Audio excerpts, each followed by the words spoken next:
जालना में मीडिया से बातचीत करते हुए जिला प्रमुख भाऊसाहेब घुगे ने कहा कि जिले में महायुति को लेकर वरिष्ठ स्तर से स्पष्ट निर्देश मिले हैं। इसी के तहत भाजपा ने एक कदम पीछे लेते हुए महायुति की बैठक बुलाई। आगे उन्होंने कहा कि हमारा प्रयास है कि जालना महानगर पालिका परिषद चुनाव महायुति के साथ मिलकर लड़ा जाए। 19 दिसंबर की शाम को इस संबंध में अहम बैठक हो रही है। आइए सुनते हैं आगे और क्या कुछ कहना है घुगे का।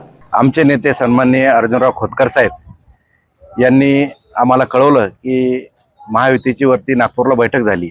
वरिष्ठ नेते सन्माननीय फडणवीस साहेब, सन्माननीय शिंदे साहेब आणि सन्माननीय अजितदादा आणि सन्माननीय बावनकुळे साहेब यांचे आदेश आहेत की आपण जालना महानगरपालिकेमध्ये युती करावी।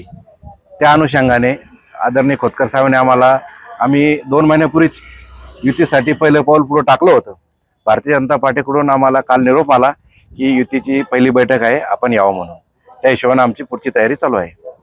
कुणाचा या मध्ये फोन आला आणि कुणाची या ठिकाणी महायुतीसाठी मध्यस्थी बघायला मिळते, कोणत्या नेते? भारतीय जनता पार्टीचे जिल्हाध्यक्ष सन्माननीय भास्कर पाटील दानवे यांनी मला फोन केला की महायुतीच्या बैठकीसाठी आपण यावं। आम्ही सन्माननीय खोतकर साहेबांची परवानगी घेतली आणि बैठकीसाठी आम्ही जाणार आहोत।